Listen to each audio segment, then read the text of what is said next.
Human trafficking को लेकर पूर्व सीएम रमन सिंह ने प्रदेश सरकार पर निशाना साधा है। जशपुर की एक युवती को 7 बार बेचे जाने और फिर खुदकुशी के मामले पर रमन सिंह ने ट्वीट करते हुए लिखा, शर्मनाक, प्रदेश की बेटी को 7 बार बेचा गया, आखिर तंग आकर उसने आत्महत्या कर ली। भूपेश बघेल जी, राजनीति से हटकर इसे गंभीरता से लीजिए। आप चुनाव से पहले 27,000 बेटियों के गायब होने की बात करते थे। अब उन्हें वापस लाने के लिए 2 साल में सरकार ने क्या प्रयास किए? कितनी बेटियां वापस आई, बताइए।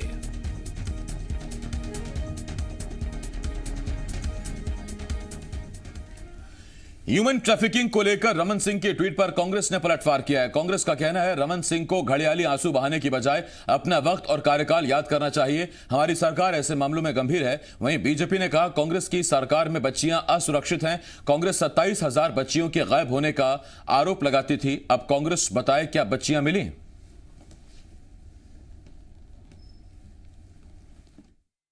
रमन सिंह जी को पहले आत्मावलोकन करना चाहिए।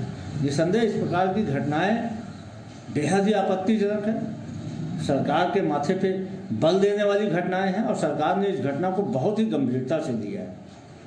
लेकिन यह राजनीति का विषय नहीं है। रमन सिंह जी को याद होगा कि उन्होंने विधानसभा के अंदर में जवाब दिया था कि छत्तीसगढ़ से 27,000 से अधिक महिलाएं बच्चियां लापता हैं, लेकिन कभी उन्हें खोजने का प्रयास नहीं किया था डॉक्टर रमन सिंह जी ने। और आज वो घड़ियाली आंसू बहा रहे हैं।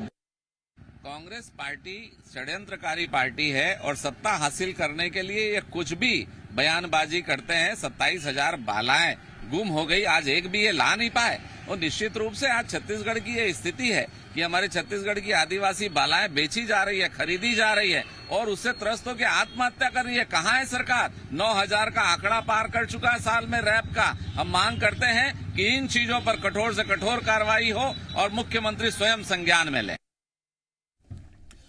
अब आपको बताते हैं आखिर वो घटना क्या है जिसको लेकर छत्तीसगढ़ की सियासत में जंग छिड़ी है।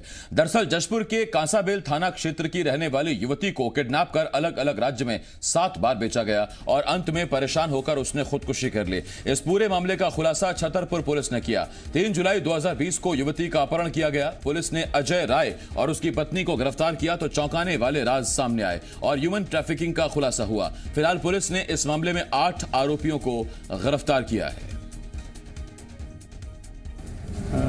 बच्ची जो है पहली बार लगभग जो विवेचना के दौरान तथ्य सामने आया है, पहली बार लगभग 7,000 में बेची गई थी और आखिर में जब उसने सुसाइड की उससे पहले लगभग 70,000 में उसको खरीदा गया था और उसके बाद उसने सुसाइड कर ली है। और पर जितने भी आरोपी हैं वो सब राउंड अप हो गए हैं।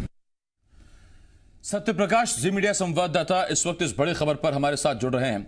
सत्या, चुनाव से पहले बेटियों के लापता होने, बेटियों की ह्यूमन ट्रैफिकिंग के मामले सियासी फिजाओं में जोर शोर से गूंज रहे थे, लेकिन एक बार सरकार बन गई और उसके बाद कोई उस पर चर्चा नहीं हुई। अब जब एक बेटी ने सुसाइड किया है 7 बार बेचे जाने के बाद, तब जाकर सियासत फिर गर्म हुई है। देखिए आसिफ, ऐसी घटनाएं रोंगटे खड़े कर देती है अगर सियासत से इतर हम देखें तो, लेकिन ये सच्चाई है, ये हकीकत है। और बस्तर, इसके अलावा सरगुजा संभाग में ऐसी खबरें, ऐसे तथ्य, ऐसी सत्यता भरी जो तमाम तस्वीरें होती हैं, जानकारियां होती हैं, वो गाहे बगाहे आते रहती है। और पिछले सरकार के दौरान भी और इस सरकार के दौरान भी, मतलब सरकारें बदली हैं लेकिन स्थिति में बहुत ज्यादा ह्यूमन ट्रैफिकिंग को लेकर बदलाव खास तौर पे जशपुर क्षेत्र में, खास तौर पे सरगुजा संभाग के क्षेत्रों में दिखा हो, ऐसा जमीनी स्तर पे बहुत ज्यादा नहीं लगता है। कमोबेश अगर हम कहें तो जिस तरह से पूर्ववर्ती सरकार के दौरान लगातार छत्तीसगढ़ में कांग्रेस पार्टी विपक्ष में रहते हुए इस मुद्दे को घेरा करती थी बीजेपी सरकार को, अब उसी मुद्दे को लेकर बीजेपी कांग्रेस सरकार को घेर रही है। लेकिन मुद्दा यही कि क्या सिर्फ ये राजनीतिक जो चश्मे से देखने की कोशिश है उससे निजात मिल जाएगा क्या इस परिस्थिति से, जो परिस्थिति फिलहाल पैदा होती हुई अभी नहीं बल्कि कई वर्षों से दिखाई दे रही है। ऐसी स्थिति में क्या कोई ठोस निर्णय पूर्ववर्ती सरकार ने लिया इसे रोकने के लिए और क्या अभी की सरकार ले रही है, ये बड़ा प्रश्न जो है वो कहीं ना कहीं उठता है। इस मामले में ही अगर हम आसिफ कहें तो 7 दफा अलग अलग जगहों पे अलग अलग लोगों से युवती को बेचा जाता है, अलग अलग कीमतें उसकी तय की जाती है। ये अपने आप में इतना संवेदनशील मसला है। हालांकि जरूर है कि छत्तीसगढ़ में कांग्रेस पार्टी की सरकार आने के बाद इस मसले को लेकर एक दो दफा जरूर सवाल उठे थे और सरकार ने गंभीरता बरतने की सरकार ने यह भी कही थी कि इस मामले में तमाम जो कवायदे की जानी चाहिए, जो कोशिशें की जानी चाहिए पुलिस प्रशासन स्तर पे, वो की जा रही है और उन कोशिशों को एक दो दफा देखा भी गया। लेकिन वो कोशिशें क्या परिपूर्ण लगती है? फिलहाल जो स्थिति दिख रही है वैसी में तो फिलहाल नहीं दिखाई दे रही। अभी बहुत कोशिशों की जरूरत है, अभी बहुत कवायदों की जरूरत है, बहुत संजीदगी से अभी और काम करने की जरूरत है। फिलहाल तो ऐसा लगता है, लेकिन जिस तरह से इस पूरे मसले में सियासत हो रही है, अब पूर्व सीएम डॉक्टर रमन सिंह ने इस मसले को लेकर सीधे सीएम भूपेश बघेल और प्रदेश सरकार को घेरा है, तो कांग्रेस पलटवार करती हुई दिख रही है। लेकिन इस मसले का सोल्यूशन होना क्या चाहिए? सीधे जिंदगी से जुड़ा हुआ, सीधे रहन सहन से जुड़ा हुआ, सीधे अगर हम सवाल कहें तो युवतियों की जो मानवाधिकार है, जो उससे जुड़ा हुआ सीधे मसला है, उस क्षेत्र के लोगों के रहने, उस क्षेत्र के लोगों के रहन सहन, उस क्षेत्र के लोगों के मानवाधिकार से जुड़ा हुआ मसला है। क्या कुछ इस विषय में बड़ी पहल होनी चाहिए, ये देखना अब तक बाकी है मुझे लगता है आसिफ। और शायद इस संजीदगी के साथ, जिस संजीदगी के साथ कांग्रेस के नेता बयां कर रहे हैं, उस संजीदगी के साथ अगर कोई ठोस पहल हो आने वाले दिनों में तो शायद तस्वीर बदलती नजर आए। लेकिन फिलहाल सत्या रही बात संजीदगी की, किस तरह से तो अधिकारियों की सोच और संजीदगी इस मामले में कैसी होगी तब, जबकि प्रदेश के गृह मंत्री कहते हैं कि यहां रोजगार की कमी नहीं है, लोग बाहर शौक से जाते हैं पैसा कमाने के लिए और मजदूरी करने के लिए। तो जब गृह मंत्री का यह बयान है तो अधिकारी फिर इन मामलों को कितनी संजीदगी से लेते होंगे? क्या लोगों की मजबूरी से समझते भी होंगे? बहुत बड़ा सवाल है अपने आप में।